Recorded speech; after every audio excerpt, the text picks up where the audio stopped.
दोस्तों बहुत ही अच्छी खबर आई है अलीगढ़ मुस्लिम यूनिवर्सिटी से। अलीगढ़ मुस्लिम यूनिवर्सिटी का सेल्फ फाइनेंस का फॉर्म आ गया, क्लास 11 का सेल्फ फाइनेंस का फॉर्म आ गया है। आप लोग बहुत दिनों से बेसब्री से इंतजार कर रहे थे कि सेल्फ फाइनेंस का कब फॉर्म आएगा, कब फॉर्म आएगा, कब फॉर्म आएगा। तो ये फॉर्म आ गया है। तो मुझे उम्मीद है कि आप वीडियो को जरूर पसंद करेंगे, लाइक करेंगे, लेकिन ये तो जान के जाइए कि कैसे इसमें अप्लाई करना है, कौन कौन लोग एलिजिबल है। पूरा कंप्लीट वीडियो होने वाला है, इसमें कुछ भी छूटने वाला नहीं है, कंप्लीट पैकेज होने वाला है। तो ये वीडियो में कहीं मत जाइएगा, थोड़ा सा बड़ा होगा वीडियो, लेकिन बहुत काम का वीडियो होगा। आपको हमेशा के लिए दिमाग में फिट हो जाएगा कि सेल्फ फाइनेंस फॉर्म क्या है, कैसे अप्लाई होता है, कौन कौन से एलिजिबल है। देखिए ये एक्सटर्नल का नोटिस है, इसी तरह इंटरनल का भी नोटिस आया है। तो अगर आप इंटरनल कैंडिडेट्स हैं तो आपके लिए भी इंपॉर्टेंट है, अगर आप एक्सटर्नल कैंडिडेट्स हैं तो भी आपके लिए है। एक्सटर्नल वो कैंडिडेट होते हैं जो को अलीगढ़ मुस्लिम यूनिवर्सिटी में एडमिशन नहीं हुआ, उसको एक्सटर्नल कैंडिडेट बोलते हैं। ठीक है, जो लोग इंटरनल वही है जो यहाँ के स्कूल में पढ़ते हैं। ठीक है, अगर आप एएमयू के स्कूल में पढ़ते हैं तो इंटरनल स्टूडेंट है, अगर आप एएमयू के स्कूल में ना पढ़ के देश के किसी भी स्कूल में पढ़ते हैं तो एक्सटर्नल कैंडिडेट्स हैं। तो अलीगढ़ मुस्लिम यूनिवर्सिटी का ये नोटिस बहुत ही इंपॉर्टेंट था, बहुत दिनों से इंतजार था। अलीगढ़ मुस्लिम यूनिवर्सिटी में क्लास 11 में बहुत ज्यादा भर भर के, बाल्टी में भर के, बोरे में भर के फॉर्म आते हैं। पहले आता था, अब तो ऑनलाइन होता है। ठीक है, अभी तो ऑनलाइन एडमिशन होता है तो भी बाल्टी में भर के और बोरे में भर के ही फॉर्म आते हैं, बहुत ज्यादा आते हैं। सारे कोर्सेज को एक साथ कर दीजिए और क्लास 11 के एक साइड कर दीजिए, तो जितने भी 200 कोर्सेज हैं सब फीके पड़ जाते हैं क्लास 11 के सामने। तो देखिए जितने भी सीटें हैं अलीगढ़ मुस्लिम यूनिवर्सिटी में, उसके 20% जो सीटें हैं वो सेल्फ फाइनेंस मोड के थ्रू लिए जाते हैं। समझ में आ गया? कितने सीटें हैं टोटल? तो 20% है टोटल फीस, टोटल सीट्स के। तो सीट कैलकुलेट करिएगा, कमेंट करके बताइएगा क्लास 11 में कितने टोटल सीट्स हैं और उसका 20% कितना हुआ। इतना तो आप कर सकते हैं ना, नहीं करिएगा तो फिर कैसे काम चलेगा, क्योंकि आपको तो सुपरस्टार बनना है, एएमयू में एडमिशन लेना है। तो ये तो छोटा मोटा आपको कैलकुलेशन रखनी चाहिए, बाकी मैं बाद में कमेंट करके बता दूंगा कि 20% कितना टोटल सीट्स का हुआ। ये क्लास 11 साइंस में, आर्ट्स में, कॉमर्स में, सब में एडमिशंस के लिए ये नोटिस है। तो एक्सटर्नल कैंडिडेट के प्यार से समझाता हूं, इंटरनल भी समझ जाएंगे। एलिजिबिलिटी क्राइटेरिया देखिए, सबसे पहले एलिजिबिलिटी क्राइटेरिया है कि पहला कंडीशन है कि आप इस साल का टेस्ट दिए हो, इस साल का क्लास 11 का टेस्ट दिए हो। सिर्फ डिप्लोमा आपने भरा है तो आपको कंसीडर नहीं किया जाएगा। यहां देखिए, यहां ध्यान दीजिए, देखिए कहां ध्यान है आपका। डिप्लोमा इंजीनियरिंग का सिर्फ फॉर्म भरा है तो आपके लिए एलिजिबिलिटी नहीं है। क्लास 11 में कम से कम आप फॉर्म अप्लाई किए हो और टेस्ट भी दिए हो, टेस्ट में आपका अटेंडेंस चाहिए। बहुत लोग ये पूछेंगे क्या मैंने पहले टेस्ट नहीं दिया था तो अप्लाई कर सकते हैं? तो बिल्कुल नहीं कर सकते, बिल्कुल नहीं कर सकते। जो इस साल टेस्ट दिए हैं वही अप्लाई कर सकते हैं। और टेस्ट देने से ही सिर्फ काम नहीं चलेगा, आपको टेस्ट में 15% मार्क्स चाहिए। यानी 100 नंबर का जब टेस्ट हुआ था तो 100 में कम से कम 15 नंबर लाए होंगे तभी जाके एलिजिबल होंगे। तो आपको यह पता चल गया कि 15 नंबर कम से कम लाना जरूरी है एक्सटर्नल कैंडिडेट के लिए। चलिए इंटरनल का यही अंतर है, इंटरनल वाले सिर्फ आईपीआर हुए हैं तो भी काम चल जाएगा, उनके लिए 15% का क्राइटेरिया नहीं है। यानी 0 नंबर भी लाएंगे इंटरनल वाले, उनका भी एडमिशन हो सकता है। अब हो ही जाएगा ये मैं नहीं कह रहा हूं, हो सकता है, क्योंकि इसमें परसेंटेज का कोई क्राइटेरिया ही नहीं है इंटरनल कैंडिडेट्स का।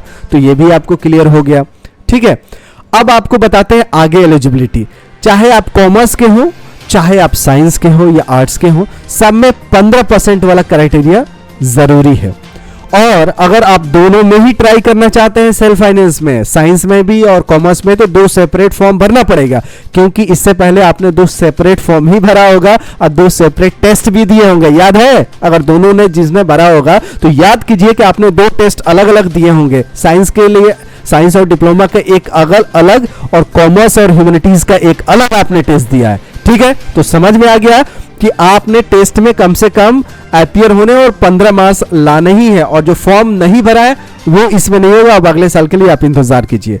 तो आपको एलिजिबिलिटी पता चल गया कि कम से कम 15 नंबर चाहिए और टेस्ट में अपीयर भी होना चाहिए, तभी तो 15 नंबर आएगा। सही बात है ना? चलिए आगे बढ़ते हैं। तो एलिजिबिलिटी आपको पता चल गया। हॉस्टल नहीं मिलेगा इसमें। ठीक है, जो लोग हॉस्टल में रह रहे हैं उनको छोड़ना पड़ेगा, साफ साफ लिखा है। फीस है 27,000 एक्स्ट्रा देना पड़ेगा। किसके? जो रेगुलर मोड में एडमिशन होते हैं उसके अलग 27,000 फीस है। ये ध्यान रखिएगा, यही अंतर है। अब आप बोलेंगे कि क्या सेल्फ फाइनेंस के थ्रू एडमिशन लेंगे तो इंटर्नशिप मिलेगा कि नहीं मिलेगा? तो बिल्कुल मिलेगा, बिल्कुल मिलेगा। लिख के रख लीजिए, इंटर्नशिप मिलेगा, चाहे एमबीबीएस कोर्स के लिए हो, बीटेक कोर्स के लिए, किसी भी कोर्स में भी एडमिशन लेंगे इस सेल्फ फाइनेंस के बाद तो आपको इंटर्नशिप मिलेगा। यही तो फायदा है। अगर इंटर्नशिप नहीं मिलता तो क्यों लोग ये भीड़ लगाते, जाहिर सी बात है ना, इंटर्नशिप मिलता है इसमें तभी लोग इतने भीड़ लगाते हैं।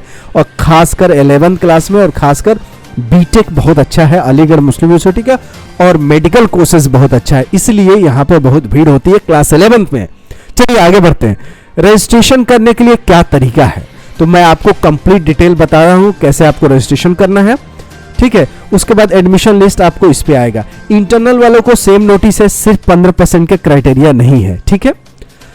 ये देखिए, admission against 80% of intake self finance to the इतना will be offer to internal candidates, यानी जितना सेल्फ फाइनेंस का टोटल सीट्स हैं उसमें 80% इंटरनल के लिए होगा और 20% एक्सटर्नल के होगा। ये ध्यान रखिए, नोट करने वाली बात है। अगर 100 सीटें हैं सेल्फ फाइनेंस में तो 80% इंटरनल कैंडिडेट्स को दिया जाएगा और 20% एक्सटर्नल कैंडिडेट्स को दिया जाएगा। ये मैंने क्लियर किया। अगर पहले शुरू के 1-2 मिनट में आपको कंफ्यूजन हो तो दूर कर देता हूं। 20% ऑफ टोटल इनटेक जो है सेल्फ फाइनेंस का, उसका एक्सटर्नल को जाएगा और 80% जो सीट है सेल्फ फाइनेंस का वो इंटरनल कैंडिडेट्स को जाएगा, ठीक है। हॉस्टल नहीं मिलेगा, ये जान के। अब अप्लाई कैसे करना है? अप्लाई करने के लिए आप सिंपल तरीका है कि यहां देखिए, self financing scheme application form पे क्लिक करेंगे तो ऐसा इंटरफेस खुलेगा। ये देखिए, ध्यान से देखिए। तो आपके पास ईमेल होना चाहिए, पासवर्ड तो आपने बनाया नहीं, तो आपको रजिस्टर पे क्लिक करना है। यहाँ पे जैसे रजिस्ट्रेशन करेंगे तो एप्लीकेशन नंबर डालना है, जो एप्लीकेशन नंबर पहले आप दिए थे जब रेगुलर में एडमिशंस के लिए जो एप्लीकेशन नंबर था वही एप्लीकेशन नंबर यहां रहने वाला है। और यहां पे आपको देने होंगे रोल नंबर, जो कि आप पहले से आपको अलॉटेड है जब आप एग्जाम देने गए थे एडमिट कार्ड पे। तो ये 2 चीज आपको एडमिट कार्ड पे मिल जाएंगे। ईमेल एड्रेस तो आपने दिया ही होगा। कंफर्मेशन ईमेल, मतलब जो ईमेल यहां डालेंगे वही ईमेल यहां डालेंगे। पासवर्ड डालिएगा, फिर कंफर्म करके रजिस्टर कर दीजिएगा। अब रजिस्ट्रेशन हो गया तो आपको क्या पता चल गया, आपका ईमेल आईडी पता तो है ही, पासवर्ड आपने यहां से बना ही लिया। तो फिर चलिए लॉगिन पेज पे यहां पे जैसे क्लिक करेंगे आपका ईमेल एड्रेस और पासवर्ड डालेंगे और लॉगिन कर लीजिएगा। लॉगिन करके फॉर्म भर लीजिएगा। फॉर्म भर के उसके बाद आपको क्या करने हैं, पेमेंट करने हैं। यहां देखिए, आपको फाइनल तभी माना जाएगा जो पेमेंट कर लेंगे। 250 रुपया का पेमेंट करना है। कितना? 250 रुपया का पेमेंट करना है। और 2 फॉर्म भरना है, साइंस का और आर्ट्स का, कॉमर्स का। तो 2 फॉर्म भरना पड़ेगा, साइंस का अलग, आर्ट्स एंड कॉमर्स का एक सिंगल। अगर आर्ट्स एंड कॉमर्स करना है तो एक ही फॉर्म, अगर साइंस एंड आर्ट्स कॉमर्स करना है तो 2 फॉर्म भरना पड़ेगा। 2 अलग अलग एप्लीकेशन नंबर देना पड़ेगा। जैसे कि आप 2 अलग अलग पहले भी टेस्ट दे चुके हैं, जो टेस्ट दे चुका है उसी के लिए है। तो आपको समझ में आ गया। मुझे उम्मीद है कि आपको ये वीडियो बहुत पसंद आएगी। तो लाइक कीजिएगा, चैनल पे अभी भी नया तो सब्सक्राइब कीजिएगा। जो डाउट है कमेंट बॉक्स में जरूर बताइएगा।